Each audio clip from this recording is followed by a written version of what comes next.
Zoe, are you there? There's something important I need to tell you. I know your dad said I couldn't tell you this, but I think it's unfair to keep this a secret from you. Yes, I'm here. What is it that's so important, Edith? Well, it's about your dad. Seriously, I don't know where to start. But I feel like I have to tell you that your dad's health is in a very critical condition. He's in the terminal phase of a heart failure, and his condition is deteriorating at an alarming rate.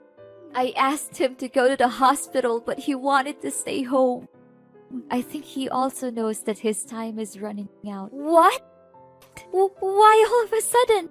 A mere few weeks ago, when I last saw him, he seemed to be in good spirits and full of energy. How come his condition worsened so quickly? I just can't believe this. He was deliberately pretending to be okay so you won't have any suspicions on his condition. In reality, he was suffering from a lot of chest pain and fatigue. What a brave man, to think he would go to such length to protect you from all the possible emotional damage. I know that it's difficult to process all of this, but it's still an inevitable truth. I knew that he was dealing with heart failure for a long time now, but I didn't anticipate that this day would come so quickly.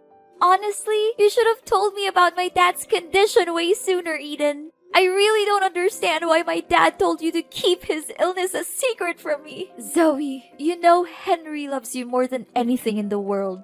He didn't want to hurt your feelings. He knew that if you learned of his illness, you would be devastated.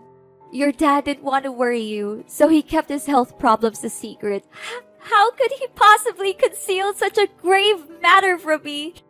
He should know that I love him just as much as he loves me, and that keeping his condition from me won't help me cope with tragedy any better.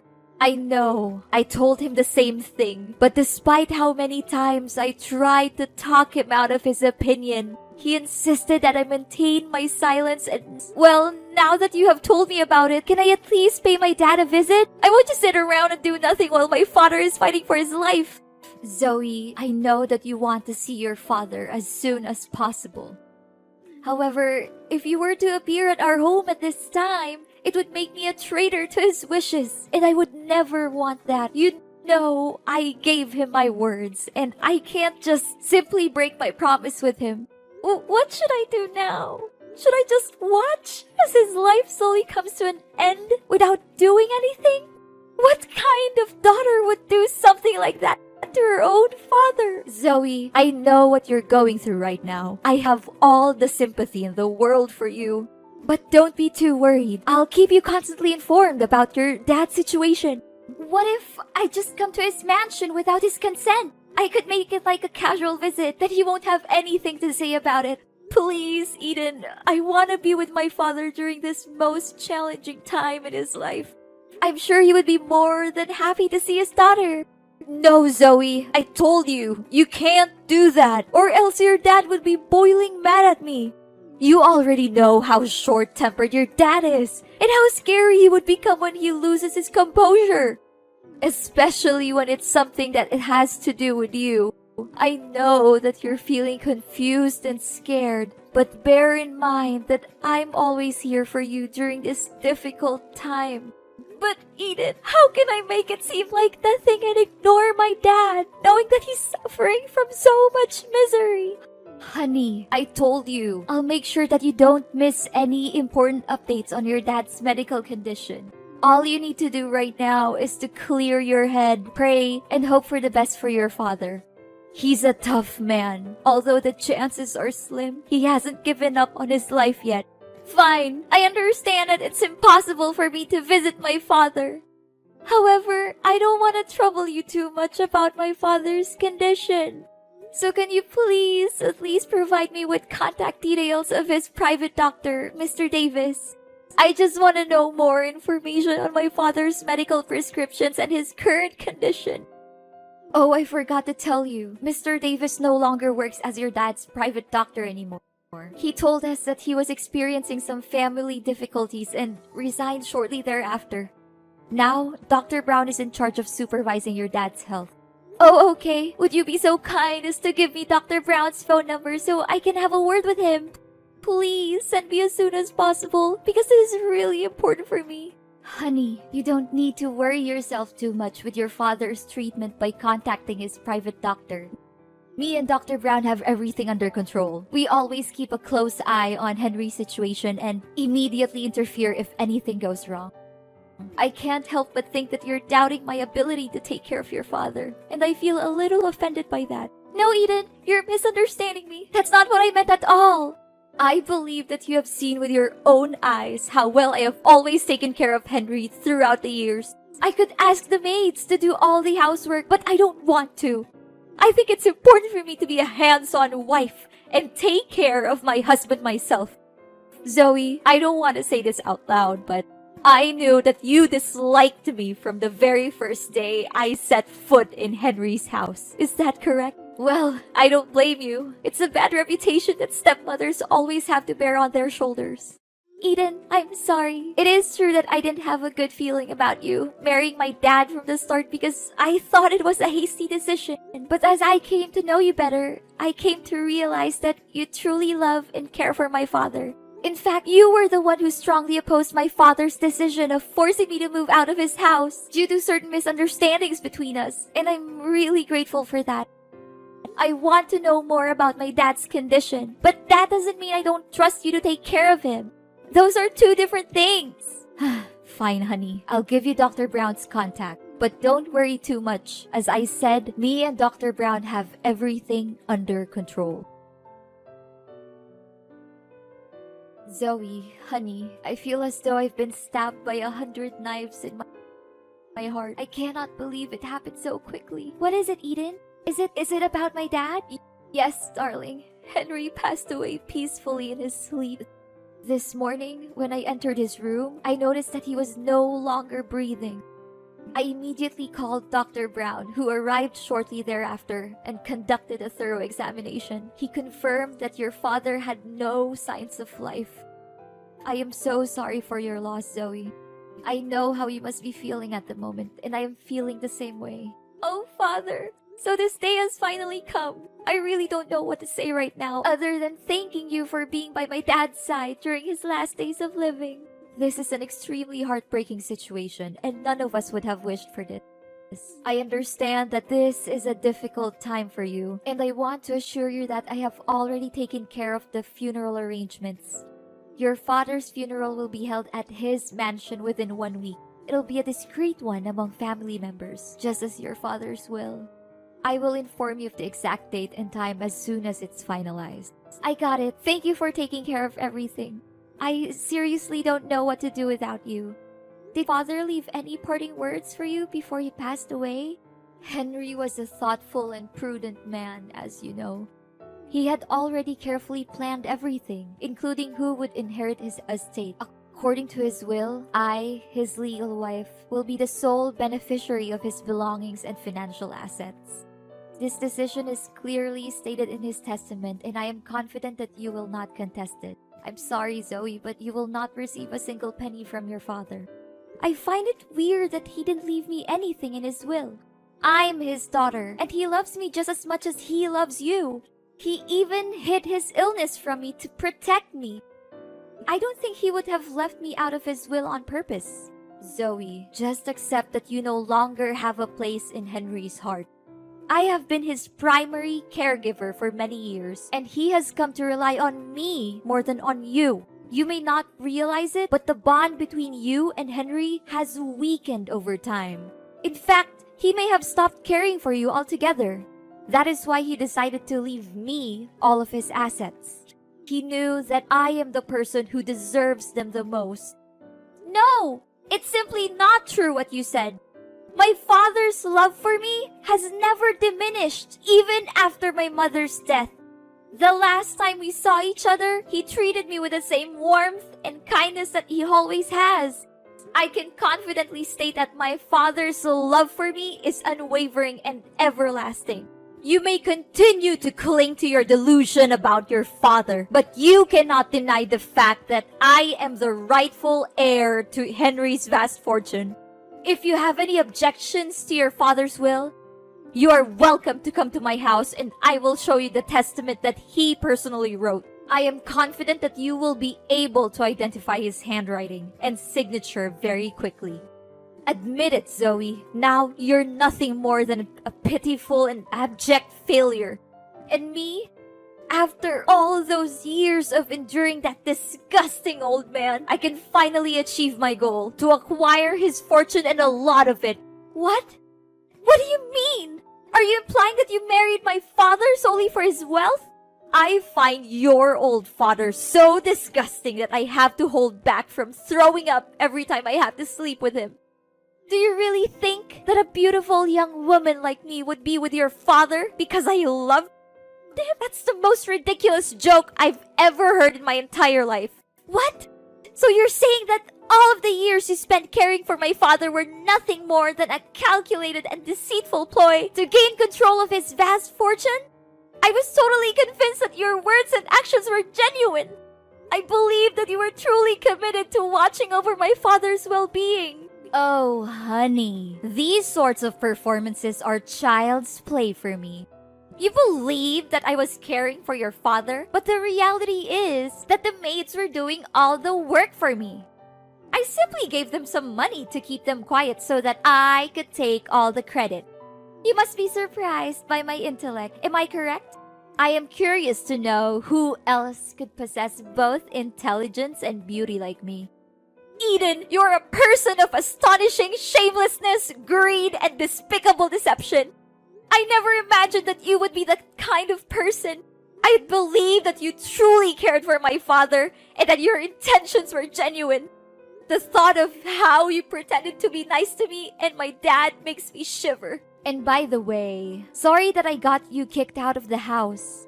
I would be surprised if you didn't miss the days when you lived in your father's grand mansion, now that you've been reduced to living in a tiny rented house.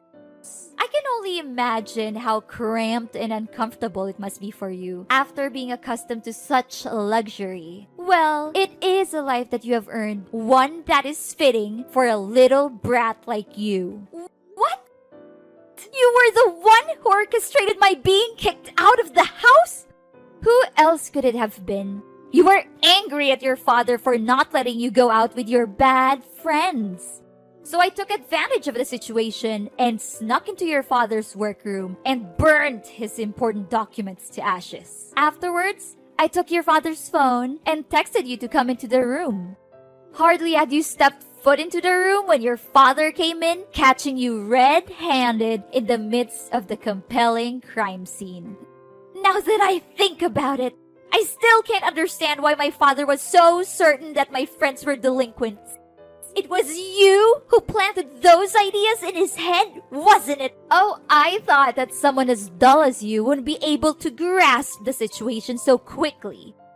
But bingo! You got that right. Prior to that, you were also involved in a number of other incidents, such as stealing your father's money, throwing away your father's wedding ring, or destroying his wedding photos with me. Of course, all of these troubles were orchestrated by me, and they, along with the incident in which your father's documents were burned, are more than enough reasons for you to be excluded from the house. You were the one behind all of this? I cannot believe that I was so foolish not to see it. To think that I felt indebted to you for defending me against my father, when in reality, it was all just an act. Your character is so loathsome that I am ashamed to have ever associated with you. A wicked witch like you will not get away with your sins. You may blame me all you want, but it will not change the reality that your father gave me all of his inheritance, leaving you completely penniless. Do not be too sour, Zoe. Perhaps if you alter your conduct, I would consider giving you a chance to work as a maid in my home.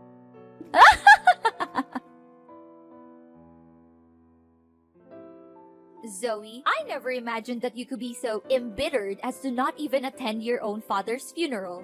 I am deeply disappointed in you, Zoe. What kind of daughter are you? I was about to ask you that very question, Eden. What sort of stepmother are you to commit such a heinous act? What sort of thing are you implying, Zoe? Are you still holding a grudge against me for not getting your hands on your father's fortune? If I'm not mistaken, you're simply sitting at home plotting some evil scheme to regain your father's inheritance. Are you not? Well, sorry to say, but that won't be easy, Zoe. You know very clearly that I am the rightful owner of your father's legacy. You even saw with your own eyes your father's testament, and you can't even deny that it is your father's own handwriting. Eden, I would not be so arrogant if I were you. In fact, I suggest that you prepare to face your worst nightmare for the vile crime that you committed against my father. What crime are you referring to? Are you perhaps fantasizing again? Don't attempt to deceive me with your pretense of innocence. I know everything. You coerced my father into signing a will that leaves all of his assets to you. Your boyfriend held a gun to his head while he was signing the document. Subsequently, you confined my father and Dr. Davis in the basement to prevent anyone from ever learning of your wrongdoing. What boyfriend? Seriously, I don't have a clue what you're talking about. Your father is dead. Stop deceiving yourself into believing that he's still alive. It's ridiculous, you know that. If you had attended the funeral, you would have seen your father's body in the coffin, but you declined to do so. Please, Eden, stop pretending. I know everything about your evil plan to hurt my father and steal his money. In fact, Dr. Brown is actually your boyfriend, Scott. He has assumed the identity of Dr. Brown in order to stay close to you.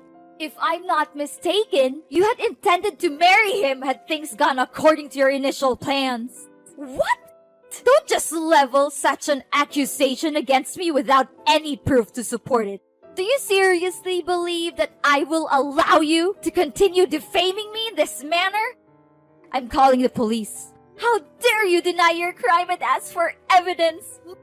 My father and Dr. Davis are the living proof of your wrongdoing. I found them tied up in the basement of my father's mansion, and I was able to free them. The police will soon find out about you and Scott's crime of kidnapping. You should prepare for that. It's useless to deny it because Scott has already confessed. How could he have been so foolish? I refuse to believe it. Don't try to trick me. I won't fall for it. There's no way that Scott would admit everything. I suspected something was wrong from the start, so I asked Dr. Brown for my father's medical records. I found out that he prescribed a drug that my dad was allergic to, which only me and Dr. Davis knew about. I investigated and found out that Dr. Brown is a fraud with no medical knowledge. He eventually pleaded guilty to his crimes and said that you were his accomplice. What? How could Scott be so stupid to commit that simple mistake? I knew that I could never put my trust in that useless man. Don't just blame your boyfriend for your plan failing. You also messed up. I think you thought I would go to my dad's funeral, so you left the house unguarded. That gave me the perfect chance to sneak in and rescue my dad and Dr. Davis from the basement. No! It's unbelievable that someone as dull as you could have figured out my plan so easily. I cannot believe any of this. Eden, you are a liar and a cheat. You pretended to be a good wife and caregiver to my father, but you were actually having an affair with Scott. Dr. Davis found out about your affair with Scott and told my father. You and Scott were scared, so you attacked them and locked both Dr. Davis and my father in the basement. No, please stop talking. I've heard enough.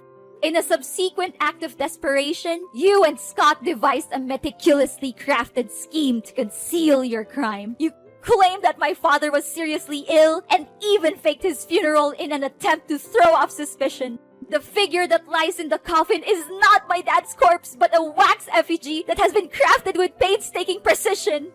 Furthermore, I also found out that you hadn't even informed the state about my father's death. So there's no way that my father's death was real.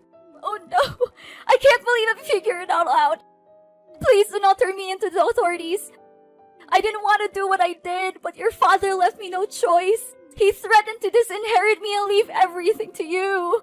I was afraid of having to give up the lifestyle that was funded by wealth and privilege, which I had been enjoying all the time. What could I do in that situation? Henry forced my hand. It was not my fault. I would do anything to make it up to you and your father. I would go away and never bother you again. I would give up everything I've just to be forgiven. Please, I'm begging you, don't call the police. I'm not a bad person. I was just trying to survive. Please give me another chance. After the dreadful crimes you committed, now you would still dare to claim that you are not a bad person? Your actions against my father were utterly unforgivable, and you deserve the most severe punishments. The police are already on their way to arrest you, and don't even think for a moment that you will be able to escape justice. After a lengthy investigation, the police finally apprehended Eden and her lover, Scott, for their heinous crimes of illegal captivity and fraud. The two were subsequently tried and convicted, and each sentenced to 7 years in prison. This sentence is a just and fitting punishment for their cruel and unscrupulous actions. Upon being liberated from their imprisonment, my father and Dr. Davis showered me with praise for my keenness in solving the case. My father also expressed his regret for not heeding my counsel in the first instance and forcing me to move out of his house. He then extended an invitation for me and my spouse to relocate to the mansion and reside with him. Ultimately, it was not my father who was at fault for the events that transpired. Rather, it was my wicked stepmother who was having an extramarital affair and subsequently devised a plan to seize my father's fortune. In the end, justice was served. Although what happened to my father and me was disheartening, it also served to strengthen our bond as father and daughter. It is always essential to never give up on the people we care about and to be willing to open our hearts when they offer us a sincere apology for the mistakes they made in the past.